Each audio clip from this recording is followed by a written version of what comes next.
Maria Santos wiped the sweat from her forehead as she adjusted her rifle position behind a pile of concrete rubble. The city of Manila had become a nightmare of smoke, fire, and constant gunfire. Japanese forces had occupied the Philippines for 3 years, and now American troops were fighting street by street to take it back. Most civilians had fled, but Maria had stayed behind for one reason. She was the best shot in her village, and she had a score to settle. Her brother Carlos had been executed by Japanese soldiers 2 years ago for helping American prisoners escape. Her father had been forced to work in their labor camps until he died from exhaustion. Maria had watched from hiding as her neighbors were beaten, starved, and killed. The anger burned inside her like a fire that never went out. Before the war, Maria had been a simple farm girl who helped her family grow rice and vegetables. Her grandfather had taught her to hunt wild pigs and deer in the jungle with an old hunting rifle. She could hit a running boar at 200 meters, could track wounded animals for miles, could wait motionless for hours until the perfect shot presented itself. These skills seemed useless when the Japanese invaded, but now they might be the most important weapons in the entire city. The American forces had been surprised to find Maria when they liberated her district. A small, quiet young woman who spoke broken English, but understood military tactics better than some of their own soldiers. She had been living in the ruins for months, surviving on scraps and rainwater, watching Japanese patrol patterns and memorizing their routines. Captain Thompson, the American officer in charge of her sector, had been skeptical when Maria approached him with an offer to help. She was barely 20 years old, weighed less than 100 pounds, and looked like she hadn't eaten a proper meal in weeks. But she knew every building, every street, every hiding place in this part of the city. More importantly, she knew exactly where the Japanese had positioned their most dangerous assets. "Miss Santos," Captain Thompson had said through an interpreter, "this is very dangerous work. These Japanese soldiers are experienced fighters. They've been preparing for this battle for months." Maria had looked him directly in the eyes and replied in careful English, "They killed my family. They think Filipino people are weak, that women cannot fight. They are wrong about both things." Now, 3 days into the urban battle, Maria was proving her point. She had guided American patrols through safe routes, identified Japanese machine gun positions, and helped coordinate attacks on enemy strongpoints. But she hadn't yet had the opportunity to use her most valuable skill, her ability with a rifle. The Japanese defenders had established a defensive line centered around a large concrete building that had once been a school. From the upper floors, their snipers and machine gunners could control 3 major streets that the Americans needed to advance. Every attempt to cross those streets resulted in casualties. The Japanese positions were too well protected for artillery, too high for grenades, and too well coordinated for direct assault. Captain Thompson studied the building through his binoculars, trying to find some weakness in the Japanese defenses. "We've lost 8 men trying to cross those streets. Their snipers are too good, too well positioned. We need to find another route." Maria crouched beside him, studying the same building with eyes that had grown up hunting in dense jungle where spotting prey required seeing details that others missed. She could see muzzle flashes from the upper windows, could track the movement patterns of enemy soldiers, could identify which positions were occupied and which were decoys. "Captain," she said quietly, "I can stop them, but I need to get closer and I need a better rifle." Thompson looked at the young woman with surprise. "Miss Santos, those are trained Japanese snipers up there. They've been fighting since China, since the beginning of this war. This isn't hunting animals." Maria's expression didn't change, but her voice carried a hardness that made the American officer reconsider his assumptions. "Captain, they are animals. Animals that killed my brother, my father, my friends. I have been watching them for 3 days. I know how they think, how they move, where they make mistakes." The captain was quiet for a long moment, weighing the desperation of his tactical situation against the risk of sending a civilian into combat. His unit had been tasked with clearing this sector within 48 hours, but the Japanese defensive positions made that impossible with conventional tactics. They needed something unconventional, something the enemy wouldn't expect. "What kind of rifle do you need?" he finally asked. Maria smiled for the first time since he had met her. "Springfield rifle with good scope. I need to see their faces when I shoot them." 2 hours later, Maria was positioned in the ruins of a bombed-out church, 200 meters from the Japanese defensive positions. The Springfield rifle felt different from her grandfather's old hunting weapon, heavier and more precise, but the basic principles were the same. Find the target, control your breathing, account for wind and distance, squeeze the trigger smoothly. Through the scope, she could see Japanese soldiers moving between positions in the school building. They were confident, relaxed, certain that their elevated positions made them untouchable. They had established overlapping fields of fire, created backup positions for their primary shooters, and positioned their best marksmen to cover the most critical approaches. But they had made one crucial mistake. They had assumed they were fighting conventional American infantry tactics. They had no idea they were about to face someone who had grown up in a place where missing your shot meant your family went hungry, where patience was measured in hours rather than minutes, where understanding your prey was more important than understanding your weapon. Maria settled into her firing position and began the patient work of studying her enemies. She watched their movement patterns, identified their leadership, noted which soldiers were veterans and which were inexperienced. She was hunting the most dangerous prey of her life. But the principles her grandfather had taught her in the jungle remained the same. The Japanese had underestimated the determination of the Filipino people, the skill of a village girl who had learned to shoot out of necessity, and the deadly combination of local knowledge and personal revenge. In a few minutes, they would discover the cost of those mistakes. Maria watched through her scope as the Japanese sniper in the third-floor window adjusted his position for the fourth time in 10 minutes. He was young, maybe 19 years old, with nervous movements that betrayed his inexperience. This was not one of the veterans who had fought in China or Burma. This was probably a recent replacement, someone who had been rushed to the Philippines as Japanese losses mounted. But in the window directly above him, Maria could see a different type of soldier. This man moved with the careful precision of someone who had survived many battles. He never exposed himself unnecessarily, never stayed in one position too long, never made the small mistakes that got snipers killed. His rifle was positioned perfectly to cover the main street where American forces needed to advance. Maria had been studying these two targets for over an hour, learning their patterns, understanding their relationship. The veteran was clearly training the younger soldier, occasionally pointing out targets or adjusting his student's position. It was almost touching, this glimpse of mentorship in the middle of a brutal urban battle. Almost touching, except that these men had participated in the systematic murder of her people for 3 years. The mathematics of the situation were simple. The veteran sniper was the real threat, the one whose elimination would seriously damage Japanese defensive capabilities. But he was also the more cautious target, the one who understood how to minimize his exposure to counter-sniper fire. The young soldier was easier to hit but less tactically important. Maria's grandfather had taught her that successful hunting required patience and planning, not just good marksmanship. You didn't always shoot the first animal you saw. Sometimes you waited for the right animal, the one whose death would have the greatest impact on the rest of the herd. Through her scope, she could see Captain Thompson's soldiers preparing for another attempt to cross the street. They were brave men, but they didn't understand what they were facing. The Japanese sniper positions were perfectly coordinated to create overlapping fields of fire. Any soldier who tried to cross would be caught in a deadly crossfire from multiple directions. Maria made her decision. She would take the veteran first, then immediately shift to the younger sniper before he could react to his mentor's death. 2 quick shots that would eliminate the most dangerous position and throw the entire Japanese defensive line into confusion. She chambered around and settled into her final firing position. The distance was 180 meters, well within her capability.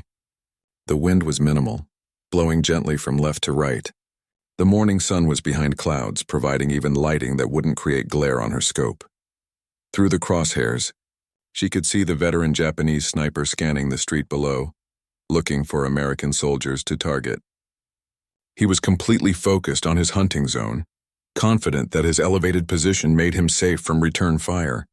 Maria could see his face clearly now, could see the concentration in his eyes, the way he unconsciously touched his rifle bolt between shots. Maria controlled her breathing, slowing her heart rate to the rhythm her grandfather had taught her. In the jungle, you became part of the environment, invisible and patient until the moment of truth arrived.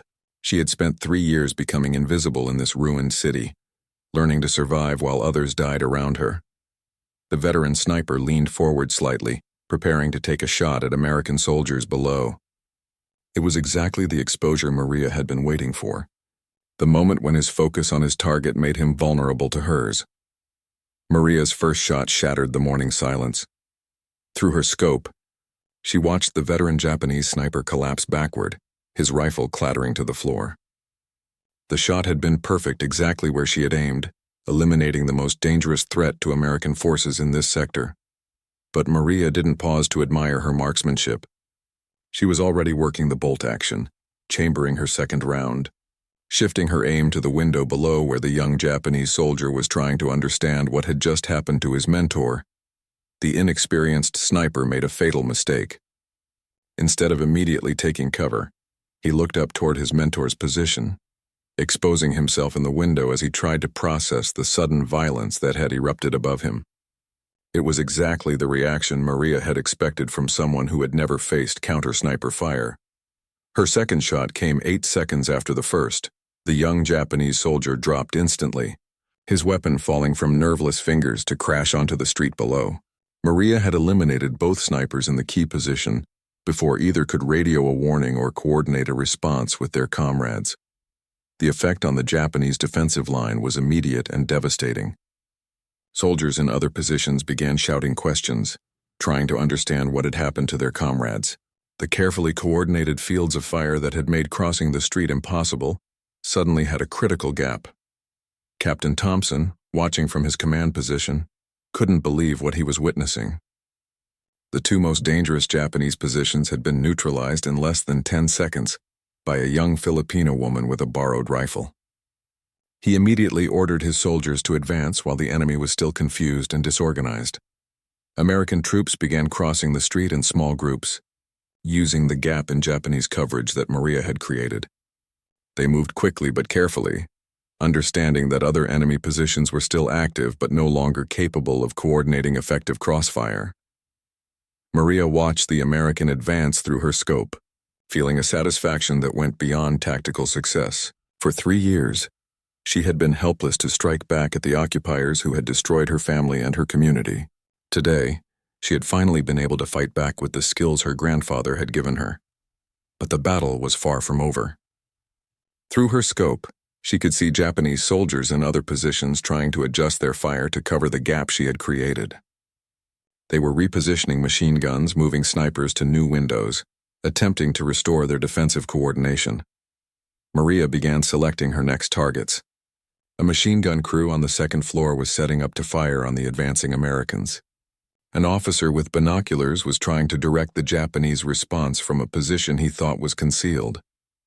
A signaler with a radio was calling for reinforcements or artillery support. Each represented a threat to the American soldiers who were now crossing the street because of the opportunity she had created. Each was a target that needed to be eliminated before the Japanese could reorganize their defenses.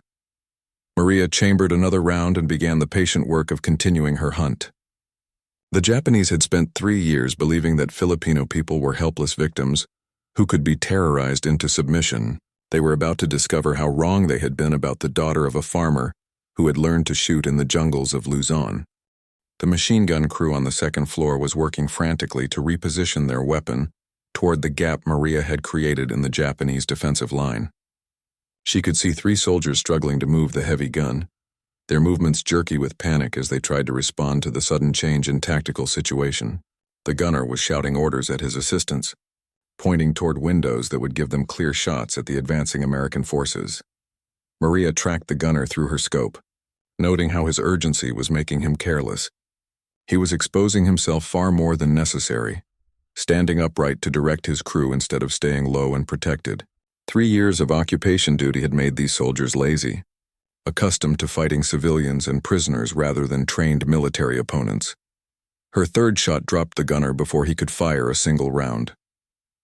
The 2 remaining crew members froze in terror, suddenly understanding that an enemy sniper had them under observation. One soldier immediately dropped to the floor and began crawling toward cover. The other, perhaps braver or perhaps more foolish, grabbed the machine gun and tried to continue setting it up, alone. Maria's fourth shot ended his attempt permanently, the psychological impact of losing an entire machine gun crew in Less than 30 seconds rippled through the Japanese positions. Soldiers who moments before had been confidently directing fire at American forces now found themselves looking over their shoulders, wondering if they were next in the crosshairs of an invisible enemy. Captain Thompson's voice crackled over the radio as his troops continued their street crossing. "Unknown sniper, this is actual. Outstanding shooting.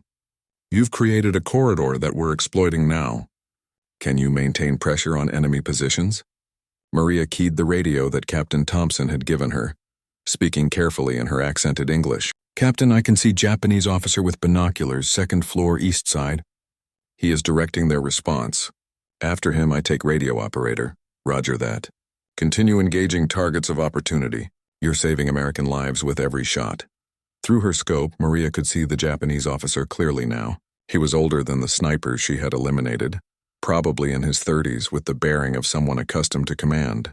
He was using binoculars to observe American movements, occasionally pointing and giving orders to subordinates who couldn't be seen from Maria's position.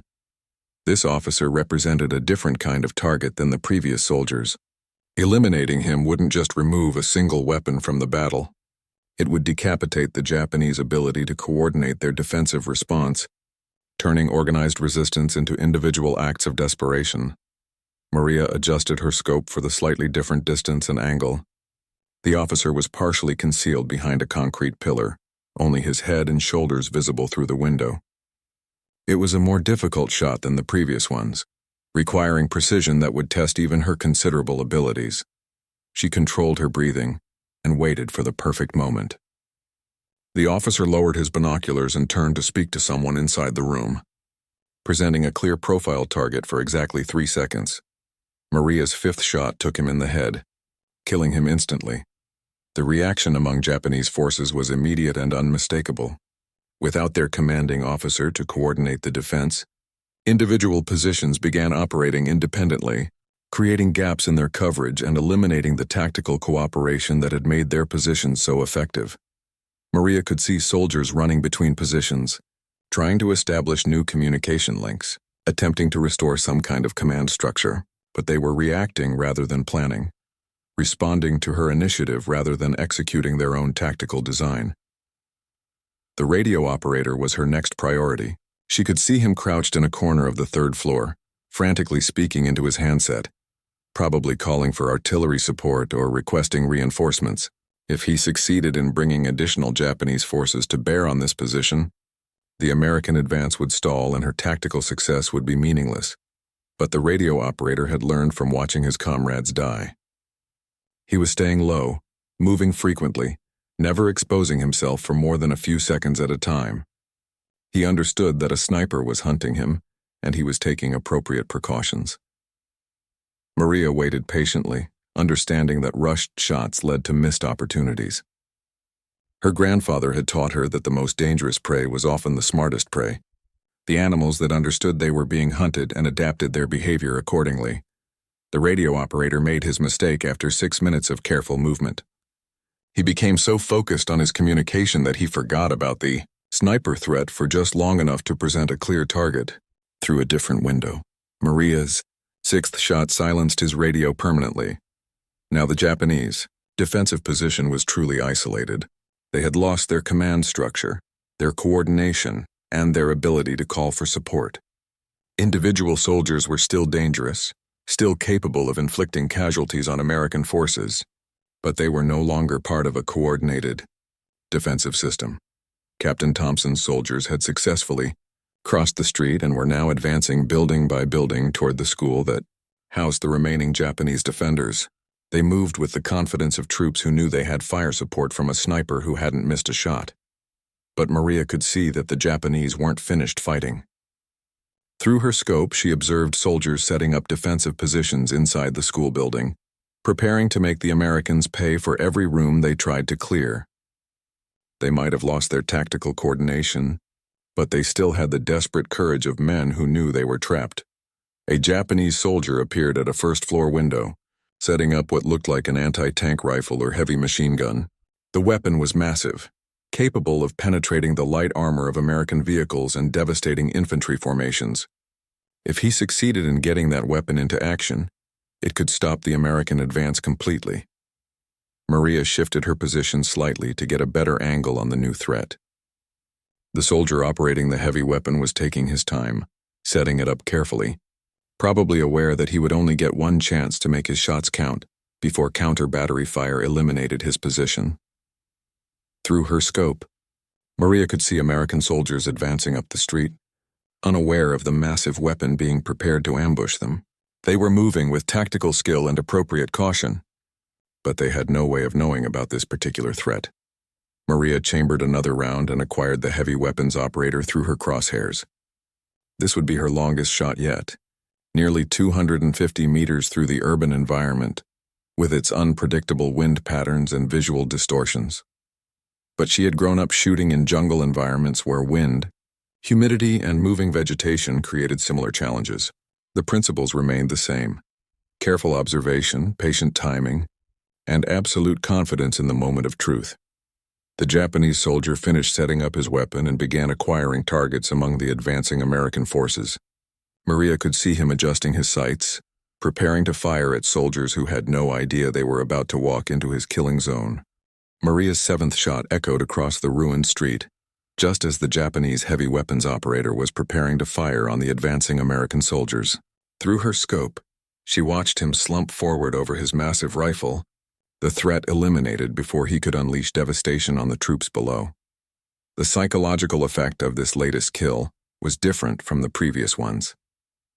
The remaining Japanese soldiers had now witnessed their sniper positions, their command structure, their communications, and their heavy weapons systematically eliminated by an enemy they couldn't see or locate. What had begun as confidence was transforming into something approaching panic. Captain Thompson's voice came over the radio again, filled with amazement. "Unknown sniper, you just saved at least a dozen American lives. That heavy gun would have stopped our advance cold." Maria keyed her radio while continuing to scan for new targets. "Captain, Japanese soldiers are moving inside building. They prepare for close combat, but they are scared now. They make mistakes." She was right. Through her scope, Maria could see Japanese defenders abandoning carefully prepared positions and consolidating into defensive clusters inside the school building.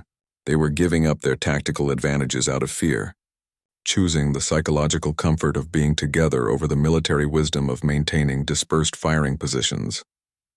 A group of 5 Japanese soldiers appeared at windows on the east side of the building, apparently trying to set up a new firing position that would allow them to cover their comrades' retreat.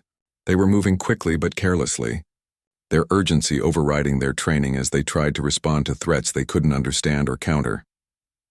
Maria had a clear shot at 3 of the 5 soldiers, but she chose to wait. Her grandfather had taught her that sometimes the most effective hunting strategy was to wound one animal and use its distress to draw others into the open. The same principle applied to human prey. She targeted the soldier who appeared to be the leader of the group, a sergeant who was directing the others' movements and pointing toward American positions. Her 8th shot wounded him in the shoulder, sending him spinning backward with a cry that could be heard throughout the building. The reaction was exactly what Maria had hoped for. The 4 remaining soldiers abandoned their tactical positions and rushed to help their wounded comrade, exposing themselves completely as they tried to drag him to safety. Maria's next 3 shots eliminated them all before they could reach cover. The wounded sergeant lay in the window, calling for help in Japanese, his voice carrying across the street to where American soldiers could hear his distress, but no one came to help him. The remaining Japanese defenders had finally understood that any attempt to rescue their comrade would result in their own deaths. The psychological warfare was as devastating as the physical casualties. Japanese soldiers could hear their wounded comrade calling for help, could understand that he was dying slowly while they remained powerless to assist him. The sound was breaking down whatever remained of their military discipline and group cohesion. Captain Thompson's soldiers had reached the base of the school building and were preparing to enter. They moved with confidence now, understanding that the sniper support they were receiving had neutralized most of the serious threats to their advance. But Maria could see that the Japanese weren't finished. Through her scope, she observed soldiers on the upper floors dropping grenades toward the windows and doorways that American forces would use to enter the building. They were setting up a deadly reception for anyone who tried to clear the structure room by room. Maria shifted her position to get angles on the upper floors. She could see Japanese soldiers preparing explosive traps, positioning themselves to ambush American troops as they climbed the stairs, setting up interlocking fields of fire in the hallways and stairwells. Her radio crackled with Captain Thompson's voice. "Unknown sniper, we're about to enter the building. Can you provide overwatch on the upper floors?" "Captain, I see Japanese soldiers with grenades, upper floors. They prepared traps for your men. Give me 2 minutes to clear the way." Maria began the systematic elimination of the trap setters. Her 11th shot took out a soldier who was preparing to drop grenades on American forces entering through the main door. Her 12th shot eliminated a machine gunner who had positioned himself to fire down a stairwell. Each shot was becoming easier as Japanese morale collapsed.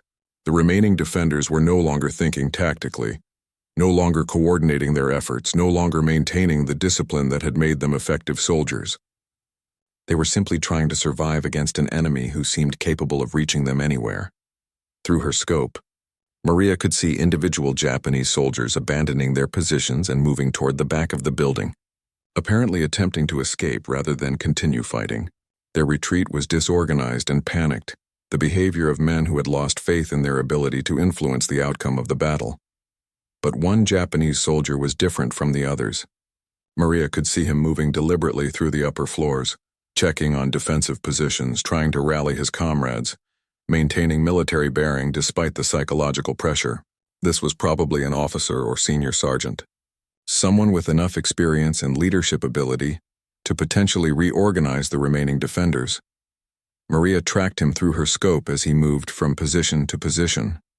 He was being careful about exposure, understanding the sniper threat, but he was still trying to maintain an effective defense.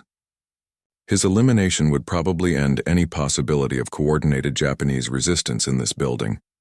But as Maria prepared to take the shot, she noticed something that made her pause. The soldier was helping wounded comrades, sharing his water with men who were obviously dying, providing comfort to soldiers who had given up hope. Even in defeat, even facing death, he was demonstrating the kind of leadership and humanity that transcended military nationality. For a moment, Maria hesitated. This man reminded her of her brother Carlos, who had helped American prisoners even though he knew it would cost him his life. The soldier in her crosshairs wasn't personally responsible for the atrocities committed against her family and community. But then she remembered the 3 years of occupation, the systematic brutality, the casual murder of civilians, the starvation and torture that had defined Japanese rule in the Philippines. This soldier, however admirable his individual behavior, was part of a military machine that had shown no mercy to her people. Maria's 13th shot ended his attempts to organize the defense. The remaining Japanese soldiers in the building finally broke. Through her scope, Maria could see them throwing down their weapons, raising their hands, calling out what sounded like surrender in Japanese. The psychological pressure of facing an invisible enemy who could kill them at will had finally overcome their military training and national fanaticism. Captain Thompson's soldiers entered the building and began accepting the surrender of the remaining defenders. The battle for this sector was effectively over, won not through superior numbers or firepower, but through the precision shooting and psychological warfare of a young Filipino woman who had learned to hunt in the jungles of her homeland. The morning sun climbed higher over Manila as Captain Thompson's soldiers secured the school building and processed 17 Japanese prisoners. Maria watched from her position in the church ruins as American medics treated wounded enemy soldiers with the same care they gave their own casualties. It was a display of military professionalism that impressed her, even though she felt no sympathy for the men who had terrorized her people for 3 years. Captain Thompson himself appeared at the base of the church, looking up toward the bell tower where he suspected Maria had been firing from. She gathered her rifle and equipment, carefully climbing down from her position to meet the American officer, who had given her the opportunity for revenge she had waited so long to achieve. "Miss Santos," Captain Thompson said as she emerged from the ruins, "that was the most extraordinary display of marksmanship I've ever witnessed. 13 shots, 13 hits, and you broke an entire defensive position that could have held us up for days." Maria slung her rifle and looked back toward the school building where American soldiers were now establishing their own defensive positions. "Captain, They thought Filipino people could not fight back. They learned they were wrong. But even as she spoke, Maria could hear the distant sound of artillery fire from other parts of the city. The battle for Manila was far from over, and the Japanese would undoubtedly learn from what had happened here. They would adapt their tactics, improve their counter-sniper procedures, and become more cautious about underestimating their opponents. Captain Thompson seemed to be thinking along the same lines.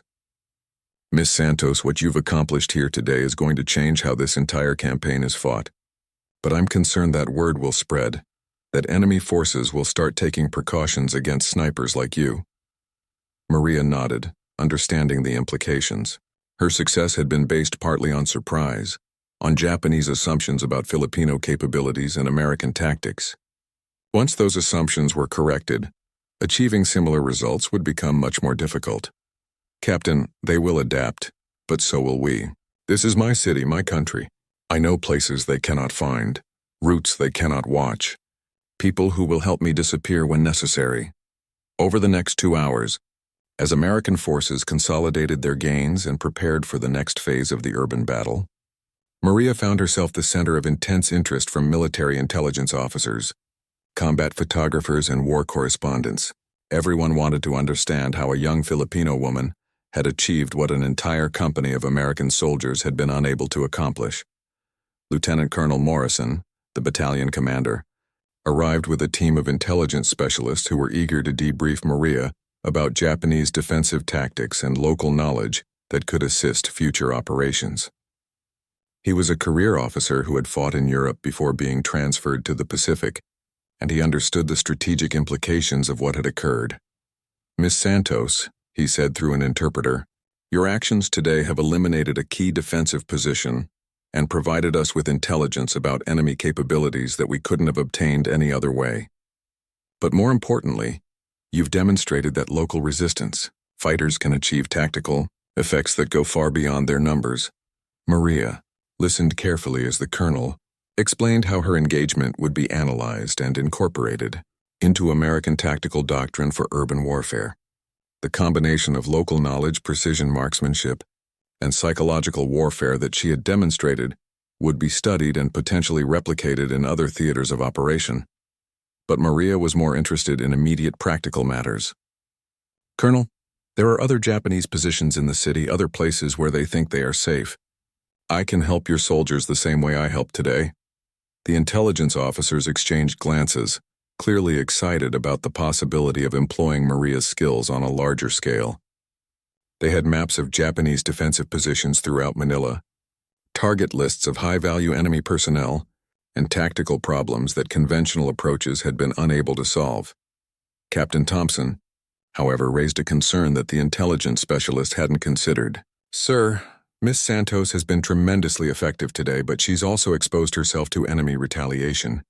Every Japanese unit in the city is going to be looking for the sniper who broke their defensive line. It was a valid point.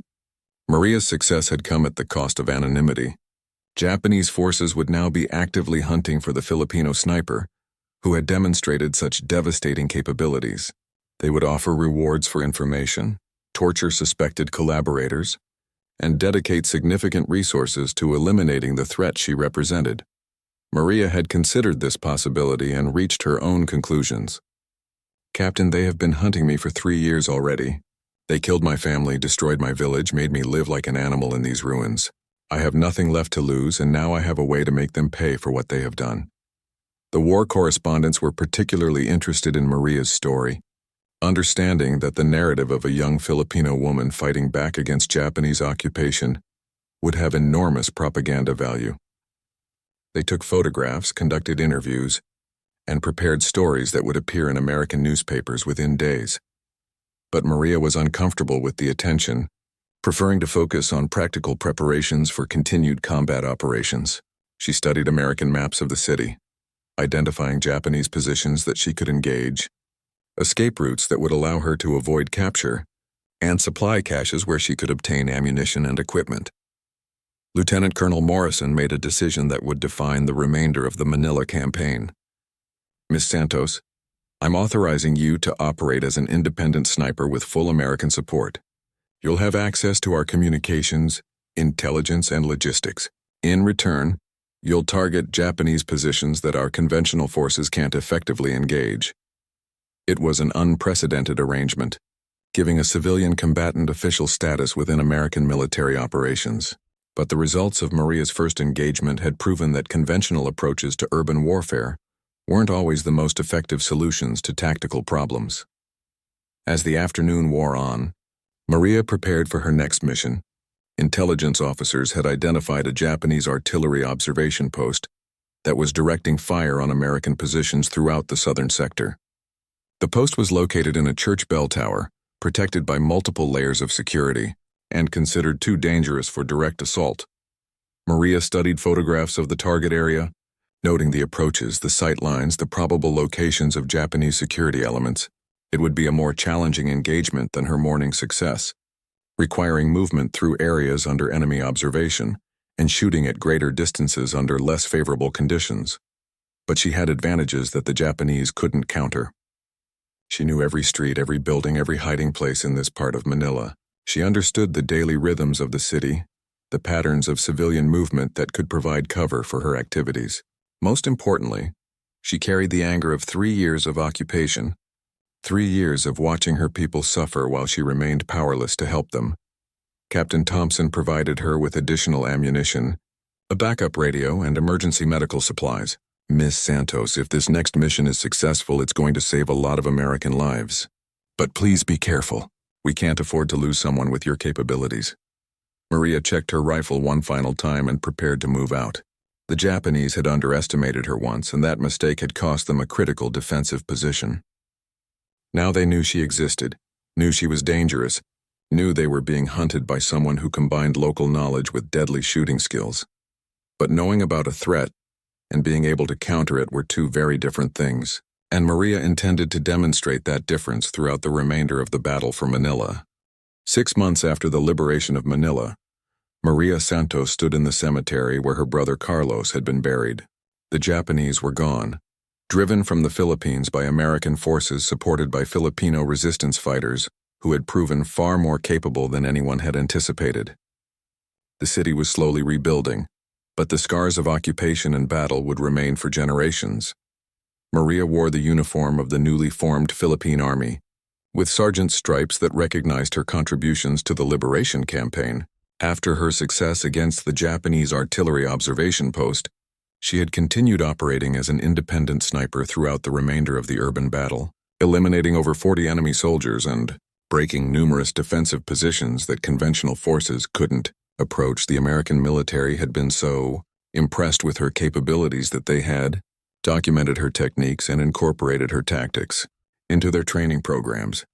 Maria's combination of local knowledge, patience, and precision shooting had become a model for unconventional warfare that would influence military thinking for decades to come.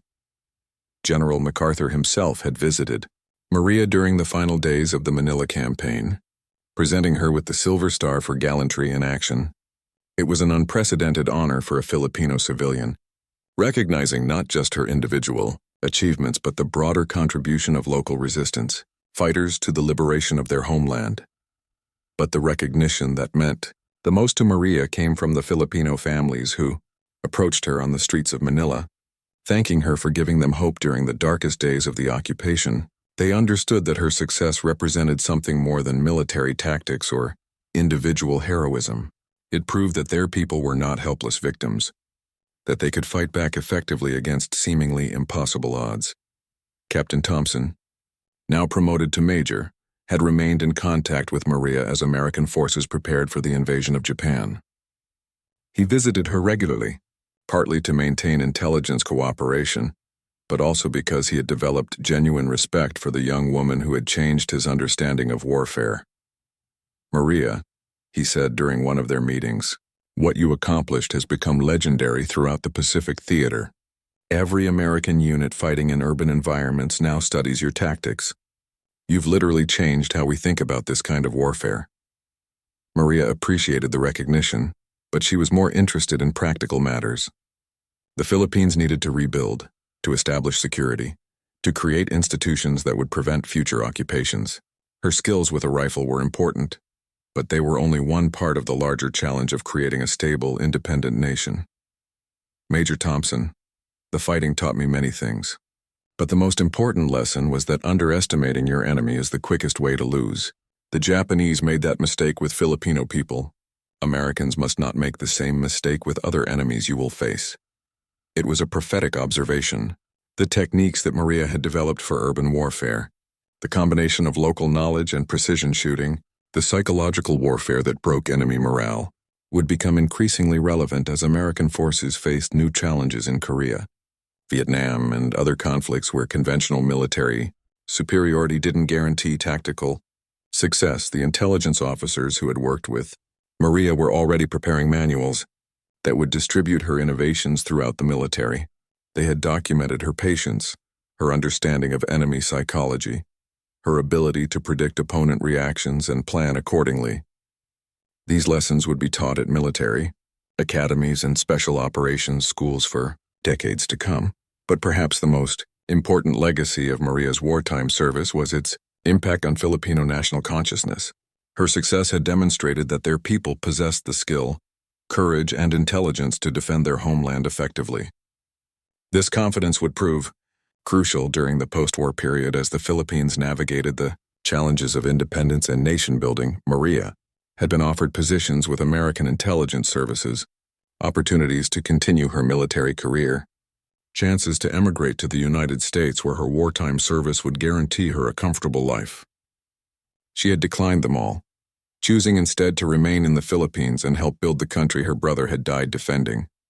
As she stood in the cemetery, Maria reflected on the 2 shots that had changed everything. Her elimination of the veteran Japanese sniper and his student had begun a cascade of tactical success that ultimately broke an entire defensive position. But more importantly, those shots had announced to the world that Filipino people would not accept occupation passively, that they possessed the capability to fight back effectively against any enemy. The Japanese had underestimated her because she was young, because she was female, because she came from a rural background that they associated with weakness and submission. Their assumptions had cost them dearly, not just in tactical terms but in the broader strategic context of trying to maintain control over a population that had proven far more resilient and capable than they had imagined. Major Thompson joined Maria at the cemetery, bringing news that the war in the Pacific was finally ending. Japan had surrendered, defeated not just by American military power but by the combined resistance of all the peoples they had tried to subjugate.